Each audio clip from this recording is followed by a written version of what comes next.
MacBook Neo, is it any good? That is my question. And my initial thoughts have already caused a bit of a riot, and I feel like I've stepped on some people's toes. It's a good laptop. I really want to know if this is actually worth it, because I've got so many questions and so many doubts if it's any good. If you think I'm just gonna be negative for the sake of it in this video, that's not the truth. If you think that I'm just gonna be purely positive like a lot of the other videos I've seen out there, that's not true either. I've bought the base version and then the maximum upgraded version, and I want to figure out if one is worth more than the other or if they're overall worth anything or not. But in general, what I want to find out is, did Apple create something amazing that destroys Windows laptops, which you've probably already seen out there, or did they just lower the fence to jump over to their walled garden? So I've already encountered one of the issues. These two ports on the side, the one furthest away from the edge is USB 2.0 and that one is 3.0.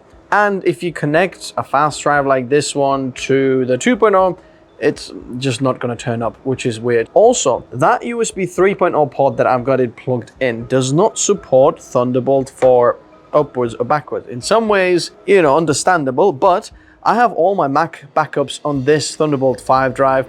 From my cases, there's M.2 SSD inside and so on, but I can't back up any of the other Macs that I've got onto this one, which means I had to set it up from scratch. So if you're new to the ecosystem, that probably isn't an issue, but if you already have Macs, just bear in mind you might not be able to do that. So I'm creating another backup so I could back up this to that. Also, these MacBooks need charging, and Apple gives you a 20-watt USB-C power adapter. Yes, in the US you do get the power adapter, but here in the UK we don't. So if you need to buy one, how fast does this Mac actually charge? Because if you needed to buy another one or a charger for this MacBook, how fast should it be? I've got this Anker power bank and I'm gonna plug it in and we can see how fast it's gonna start to charge. That's 30 watts, 31.5, which means that the 20-watt charger that you get from Apple, you could buy a faster one because it does charge faster. If you're thinking about buying a charger, check out my recommendation in the video description below. Now, performance-wise, I'm not sure if you knew that already, but this laptop is basically an iPhone with a keyboard and a bigger screen. The A18 Pro is an iPhone chip, and it's roughly the same performance as their iPhone 17e that just got launched. But I found already something very interesting. So what's happening in the background is it's making a time machine backup in the background. So it's just copying files over, which is not anything massive. And it is also downloading a benchmark here on a Puget bench. And if we're looking at the temperatures, we are 106 degrees. Like, what's going on? This is so hot. This is already thermal throttling. I don't know if Apple attached any cooling to this device. Like, the average is 100 degrees. 100 degrees, and I'm not doing anything. Why is that? Well, like MacBook Air, these two bottom laptops, MacBook Air and MacBook Neo, don't have any active cooling. It's just a passive little heatsink on top of it, and this does not get cooled down. So if you've got it on your lap or anywhere else, it is actually gonna thermal throttle. The performance is not gonna be the same at all time, because as soon as this laptop heats up, the performance is gonna go down. But how bad? Let's find out. Now then, I'll let it do the backup in the background. I've just stopped the time machine backup and I'm just gonna look over here. The laptop is just not cooling down. I'm at 92 degrees. Well, let's start this multi-core Cinebench benchmark and let's see what happens now. In terms of power package, we're pulling about 4 to 5 watts, which is seriously impressive. I think in that point, I have seen it just peak over 5 watts, but we're pulling about 6 watts, which is impressive, really. While the benchmark is running, I can see the core temperature on average is sitting at about 99 to 100 C. Just to let you know, that is really hot. But the puzzling thing is that it's only pulling about 3 to 5 watt as a package, which you can cool with a slice of a cucumber. That does not answer much of my questions though. In fact, it raises more questions. Looking at the score on R24, I'm nowhere near the M1 MacBook Air. That makes me think, is this due to benchmarking while charging, or is the R24 not optimized for the A18 Pro chip? Just in case I open another utility to measure the temperatures and it also confirms that my CPU is running 100 to 106 degrees. Okay, I've had enough. Let's stop the benchmark and see if the laptop can cool down. Since it's got no active cooling, the temperature is lowering so slowly. Next, I downloaded Geekbench 6 to see if that confirms our story. So one thing is for sure, as soon as we hit pretty much any workload, the CPU temperature jumps to 90 plus degrees. Now, I don't know what people are talking about here, because I just ran the Geekbench 6 and we got 2,871 for single core scores and 6,845 for multi-core scores. And I'm looking at my M1 Mac Mini and MacBook Air results. MacBook Air got actually lower because the Mac Mini has actually active cooling.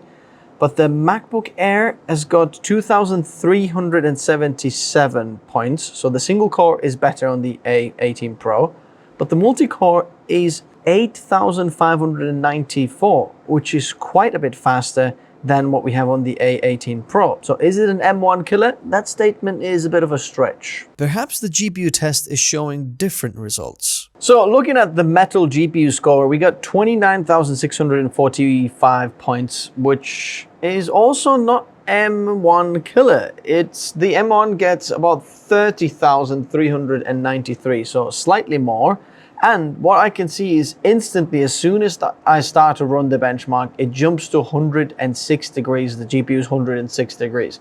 And look, it's been idling for a minute maybe, and it's still 66, 67 degrees. It is running quite hot while idling. So perhaps there's some kind of a thermal issue here. Perhaps it's also worth mentioning about the charging situation. I'm 59% and I'm charging at 31 watts at the moment. And it says 1 hour and 58 minutes till full. So if you're completely dead, the charging from 0 to full will take a few hours. I actually need to do some photo editing right now, so I'm gonna try to do that. I'm gonna connect to my NAS wirelessly. This has Wi-Fi 6E, which is pretty fast, so this is good. So I'm wirelessly connecting to my NAS and then editing those photos locally. Let's see how it works. Now this is where I've got some good news. I'd say photo editing is totally doable. I managed to have Lightroom Classic and Photoshop open at the same time and jump between the applications. Truth be told, it's not the fastest machines out there and I can definitely feel it, but the biggest random thing I came across was actually to do with the external mouse. The lag between the mouse and what's happening on the screen is really weird. You've got like a jello effect. I've not experienced that before in other laptops and makes me wonder if there's something going on with the Bluetooth connectivity. Now, it's the next day and I still want to figure out the MacBook Neo. Is it a genius move from Apple or is everybody falling for the marketing, including me? Let's set up a screen test. Is it any good? The MacBook Neo screen specs. 13-inch IPS screen with LED backlight, 2408 x 1506 resolution, boasting 219 pixels per inch with 500 nits of brightness. Impressively, the specs say it supports 1 billion colors, which would indicate it's a 10-bit panel. I went into a whole rabbit hole trying to find if that's true, or is it 8-bit plus FRC, or true 10-bit. And in the end of the day, I'm not sure. I suppose the people who use the MacBook Neo don't really mind. So testing the display quality between 3 MacBooks. So we've got the Neo in the middle, Air on the right side, and then the Pro on the left side. The Air is 15-inch, and then the Pro is 14-inch, but the size doesn't really matter as much. What I want to see is the picture quality, brightness, and everything. Now, the Neo is actually really nice in terms of what you can see on the display, if you can see it, and I'll explain that now. In terms of colors, I like what you're getting compared to the Air. It looks maybe only slightly dimmer side by side, but the picture is very, very nice. I can see that in some ways the actual crispiness of the image looks identical to the Air. But there is a huge thing that I discovered when seeing all of these side by side. There is something very, very interesting going on. And you can definitely see that the middle display quality is lower than the rest of them. And it's very hard to show on camera, and I'm hoping that on some of the B-roll it actually comes up. But the viewing angles of the Neo are completely differently compared to these two there, in a bad way. You have to look directly at it to get a perfect viewing angle. As soon as you go slightly to the side, the screen starts dimming and going faded, and you lose all the contrast, and even the colors change. So when you go around like that around the screen, you can see how the colors and contrast and everything changes about the screen. You have to look directly at it to get the best picture. The Air is not as bad about it, is much, much better, and there's a significant difference there. But then the Pro is a whole other level. The viewing angles are much, much better. So whether you're looking from the side or wherever, the contrast, color rendition, everything looks so much better. And obviously the Pro is a lot more expensive, but there's another thing, which is the keyboard color. Because the keyboard is a light color, and I've got the silver one as well, which also has a light keyboard color. What happens is if you've got a bright light, it casts a very bright reflection onto the screen. The black keyboard on this side is not as bad, but the white keyboard on that side is pretty bad. Then I went and got the cheapest laptop I have in the studio, the ZenBook A14 from Asus. I put them side by side, and then I noticed a huge difference indeed. The Neo's viewing angles are not very good. But if you're watching movies in the college at night, are the speakers any good?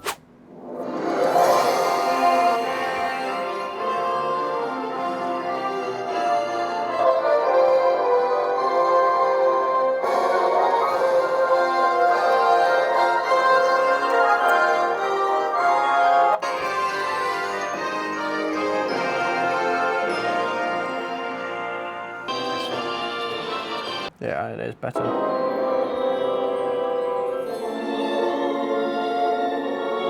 In terms of speaker quality, the Apple Neo does not disappoint. It is actually very, very good, and whatever you put on the side, it is actually better. Thinking about the use case, most people will be using this laptop to do a lot of typing on, and Apple's got it right. The keyboard is amazing, as on all of their other laptops. I don't feel like they've cut any corners here. It feels as nice on any of the Pro laptops that cost 5-10 times as much. Yes, it does not have any backlight on the keyboard, and I honestly think that's not a big deal. Because the keyboard is light, you'll see what you're typing on even when the lights are off, because the display casts a nice light onto the keyboard, and I've got no problem typing even in very dim light. I'm a huge fan of Apple keyboards and the Logitech MX keys type of feel, and I'm getting exactly that in here. I think I'm typing faster on this laptop keyboard as on mechanical keyboards that you can pay hundreds of dollars, sometimes almost as much as this laptop. The trackpad, on the other hand, I can definitely see how Apple has cut some corners here, and you can really feel it. You've seen people online say a lot of good things about it, but being someone who tests a ton of laptops, I don't think this is the best out there, because it's a physical click,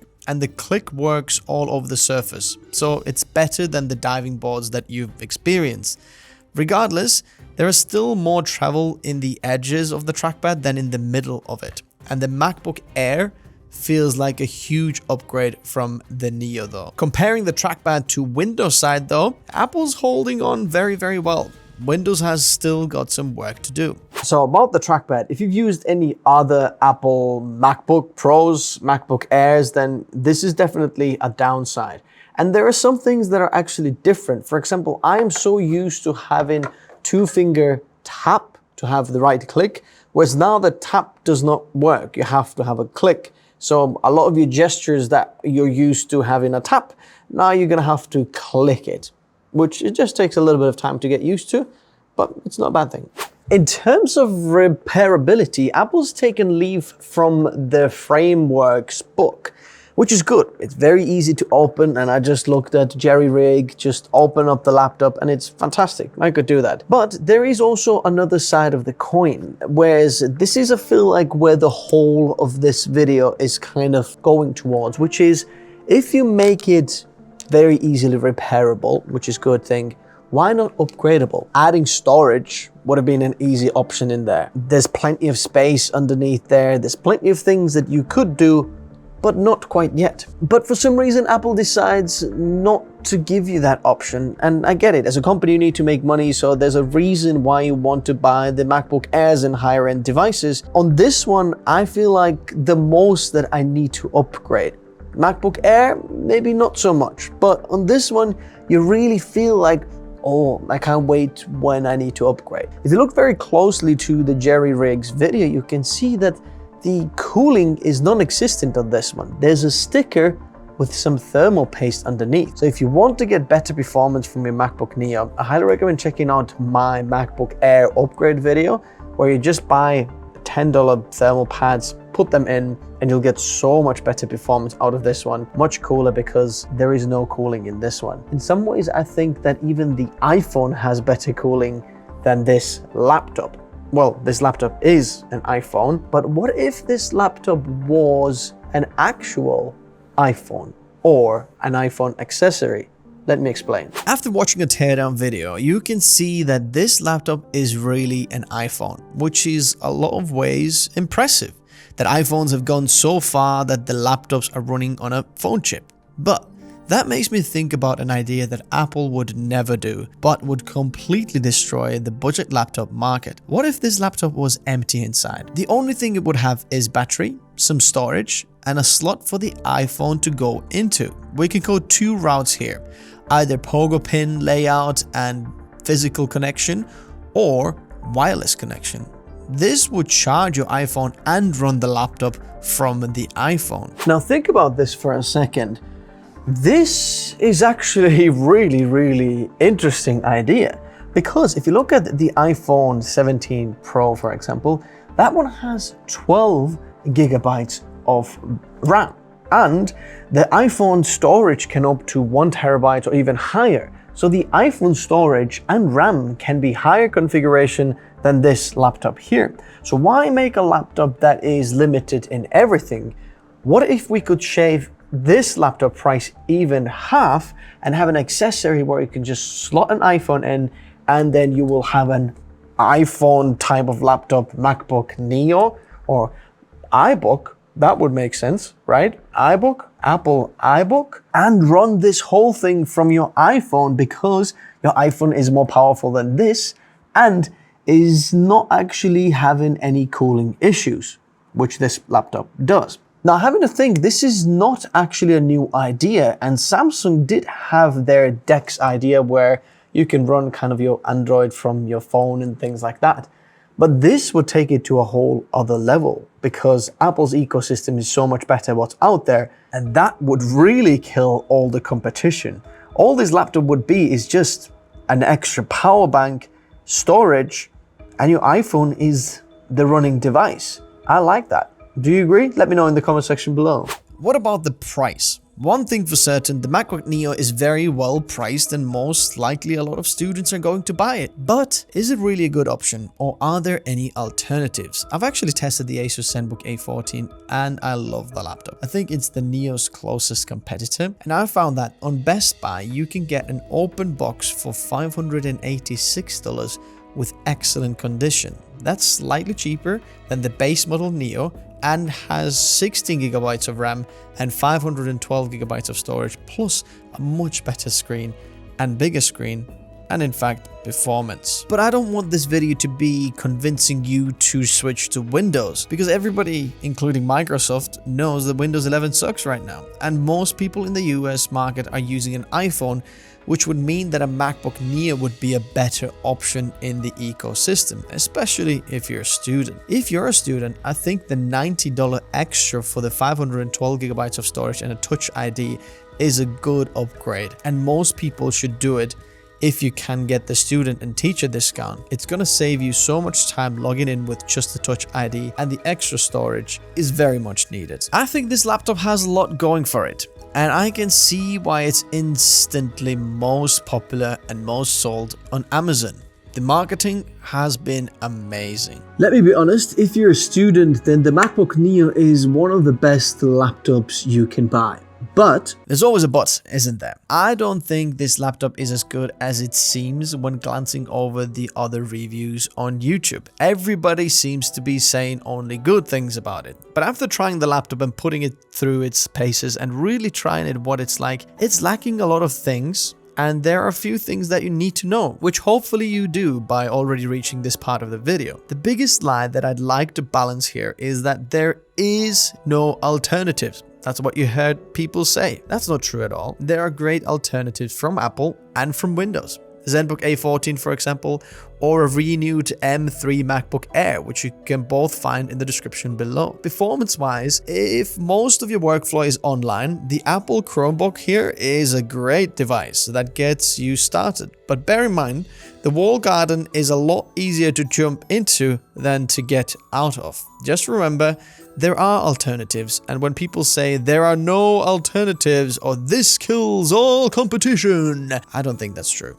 I think Apple marketing is just very, very good. The best thing I think that comes out of this is that hopefully the competition realizes that, we need to sort the Windows thing out because that sucks. Everybody knows that. And hopefully we get other alternatives that are better. Using the base and upgraded version for a bit, I can say that for a specific workflow, this is absolutely amazing. But if you think this is the horse for all races, or what's the phrase? The weapon for all occasions, the one that slays them all, or, the best of everything, then that's not really true either. I've had actually quite a lot of hiccups, and I was wondering why is the laptop black? It does not turn on, and I had to close it and open it again. And I think just the overheating of the chip really had an impact on what I was trying to do with it. But at the same time, you saw me open photos and edit photos from the NAS wirelessly. That's impressive. I think the most important thing is that now you have enough information to decide if that is for you or not. Let me know, yes or no, in the comment section below. Congratulations, if you've reached this part of the video, you're in the top 13% of people's attention graph. And there's more than 50% chance that you seeing this means you're not subscribed. So consider subscribing, hitting that bell icon, liking the video. It would mean a world to us. If you'd like to get detailed access to our internal benchmark database of CPUs, GPUs, SSDs, and so on for creators, then may I invite you to sign up to our newsletter where we send out relevant information a couple of times a month when there is information. I'm not interested in flooding your inbox.